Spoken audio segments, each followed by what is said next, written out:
Welcome to Capital Catch-Up, your in-depth guide to congressional action. I am Victor. And I am Leni. Today we are diving deep into several key pieces of legislation, starting with a massive budget measure, House Resolution 1. That is right, Leni. House Resolution 1 is a comprehensive reconciliation bill for the 119th Congress. For our listeners who might not know, reconciliation is a special legislative procedure that allows Congress to fast-track high-priority budget and tax bills, often bypassing certain procedural hurdles. Exactly. And this specific bill focuses on broad economic, energy, and social policy reforms.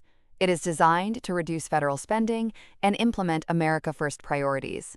Some of the major structural changes include rescinding various climate-related and environmental programs, expanding domestic oil and gas leasing, and bringing in extensive tax reforms. Yes, and those tax reforms include permanent middle-class tax relief, eliminating taxes on tips and overtime, and terminating numerous green energy subsidies. On the social policy front, it introduces stricter work and eligibility requirements for the Supplemental Nutrition Assistance Program, also known as SNAP, and Medicaid, while also increasing funding for military readiness, shipbuilding, and defense infrastructure.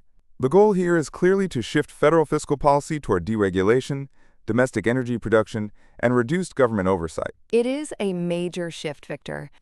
And speaking of government operations, we also have House Resolution 1968, which is the Full-Year Continuing Appropriations and Extensions Act 2025. Right. A Continuing Appropriations Act is what Congress uses to keep the government running when they have not passed the regular full-year budget bills. It basically extends the funding from the previous fiscal year to prevent a government shutdown. This bill provides full-year funding through September 30th, 2025, for a wide range of departments, including defense, homeland security, health and human services, and education. But it goes beyond just basic funding. It also extends community health centers, special diabetes programs, and Medicare flexibilities like telehealth and acute hospital care at home. It also covers some miscellaneous security policies, like authorizing the National Cybersecurity Protection System, extending temporary controls on fentanyl-related substances, and protecting facilities from unmanned aircraft. It is all about maintaining federal stability through the rest of the fiscal year. Now, let us talk about how some of these bills affect commerce and small businesses. First up is House Resolution 804, the Rural Small Business Resilience Act. This one mandates that the administrator of the Small Business Administration improve disaster assistance accessibility for individuals in rural areas.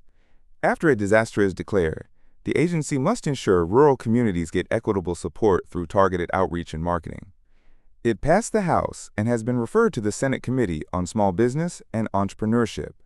That is a direct response to the challenges rural business owners face when trying to rebuild after natural disasters.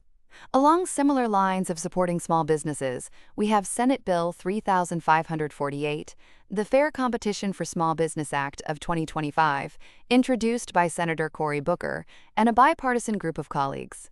This bill amends the Clayton Act to strengthen antitrust enforcement. It allows state attorneys general to file civil lawsuits on behalf of their citizens, acting as parens patria, to recover damages from price discrimination under the Robinson-Patman Act. This gives states more power to challenge unfair pricing practices that hurt local, independent shops. Speaking of corporate accountability, House Resolution 192, the Amtrak Executive Bonus Disclosure Act, has passed the House and is now with the Senate Committee on Commerce, Science, and Transportation.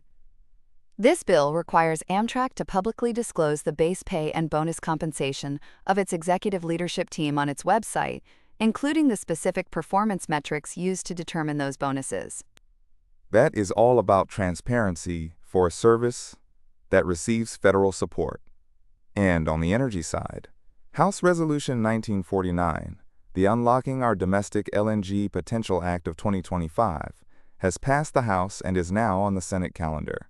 It seeks to streamline the export and import of natural gas by repealing regulatory restrictions and giving the Federal Energy Regulatory Commission, or FERC, exclusive authority over LNG terminals. It would make natural gas exports and imports statutorily deemed consistent with the public interest, though the president would still keep emergency powers and sanctions to restrict trade with nations designated as state sponsors of terrorism. Let us stay on national security and international relations. House Resolution 1998 is the Sanctioned Sea Pirates Act of 2025. It addresses the resurgence of maritime piracy off the coast of Somalia and in the Gulf of Aden, which has been made worse by Houthi aggression. This bill requires the president to impose sanctions, like blocking assets and revoking U.S. visas, on foreign individuals who knowingly engage in piracy. It does include exceptions for humanitarian aid, national security, and international obligations, with limited waiver authority for the president. We also have House Resolution 1958, the Deporting Fraudsters Act of 2026. This bill explicitly classifies non-citizens who commit fraud against the U.S. government or unlawfully obtain public benefits as both inadmissible and deportable. Disqualifying offenses include misusing Social Security numbers, SNAP violations, identity theft, and major federal fraud. It also makes these individuals ineligible for any form of immigration relief. Then there's House Resolution 1948, which authorizes the International Boundary and Water Commission to accept funds from both federal and non-federal entities for wastewater treatment, water conservation, and flood control works. To keep things secure, the bill limits non-federal reimbursements to $5 million annually and strictly prohibits accepting funds from entities associated with foreign countries of concern. It also requires annual reports to Congress. Moving on to education and public trust, let us look at House Resolution 7894, the Truman Scholarship Clean House Act. This bill proposes major reforms to the Harry S. Truman Memorial Scholarship Foundation. Right. It dissolves and reconstructs the Foundation's Board of Trustees, creating a new 13-member board with strict bipartisan appointment rules and term limits. It also disqualifies applicants with felony convictions or histories of disciplinary action related to student organization leadership. And it adds strict accountability.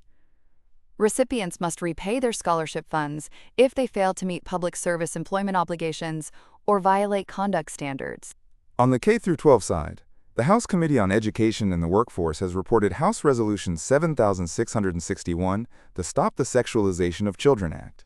This bill amends the Elementary and Secondary Education Act of 1965 to prohibit federal education funds from being used for programs or materials that contain sexually oriented material. The bill defines that content to include depictions of sexually explicit conduct and topics related to gender dysphoria or transgenderism. However, it does include specific exemptions for standard science coursework, major religious texts, classic art and literature, and programs aimed at preventing child sexual trafficking. Next, let us discuss House Resolution 1969, the No Wrong Door for Veterans Act. This bill reauthorizes and expands the Staff Sergeant Parker Gordon Fox Suicide Prevention Grant Program through fiscal year 2026. It aims to improve access to emergent suicide care by setting clear notification rules and referral protocols, and it mandates the Columbia Suicide Severity Rating Scale for risk screenings. It also expands VA medical services to include adaptive prostheses for sports and recreation, and extends limits on pension payments through January 2033. In environmental and land management news, we have House Resolution 197, the Lake Winnebagochish Land Exchange Act of 2025. This authorizes a land swap in the Chippewa National Forest in Itasca County, Minnesota, between the U.S. Forest Service and Big Winnie Land and Timber, LLC. The Forest Service will exchange about 17.5 acres of federal land for 36.7 acres of non-federal land. The private company will cover all closing costs and survey expenses, and the acquired land will join the National Forest System. The Senate Committee on Agriculture, Nutrition, and Forestry reported this bill without amendment.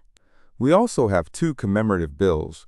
First, House Resolution 1945, which designates America's National Churchill Museum at Westminster College in Fulton, Missouri, as a National Historic Landmark. It allows the Secretary of the Interior to provide technical and financial assistance while protecting local property rights. It also mandates a 3-year study to see if the site should join the National Park System. And second, House Resolution 1993, the 25th anniversary of 9/11 Commemorative Coin Act. This mandates that the Treasury mint gold and silver coins in 2028 with the inscription, "Never Forget." Surcharges from the sales will go directly to the National September 11th Memorial and Museum at the World Trade Center, and the program is fully self-sustaining, so it won't cost taxpayers anything. To round out our coverage, let us look at the congressional record from July 9, 2026. This session was largely procedural. focusing on routine administrative functions. Yes, the House designated a Speaker pro tempore, held an opening prayer, and said the Pledge of Allegiance before adjourning until July 13th. But they did introduce several bills aimed at reorganizing federal oversight of education, labor, and student loan programs, alongside a proposal to update uranium enrichment licensing procedures. The House also received several executive reports, including arms export notifications, financial disclosures, and a presidential certification regarding Syria's designation as a state sponsor of terrorism. As we wrap up today's episode, what should our listeners keep an eye on, Victor? Watch out for how the Senate handles House Resolution 1949 regarding domestic liquefied natural gas exports and House Resolution 804 on rural small business disaster aid. We should also watch for any state-level action if Senate Bill 3548 moves forward, as it could change how state attorneys general tackle price discrimination. And finally, keep an eye on the implementation of the full-year continuing appropriations under House Resolution 1968, which will keep federal departments funded and critical health programs running through September 2025. That is all for today's Capital Catch-Up. Thank you for listening. See you next time.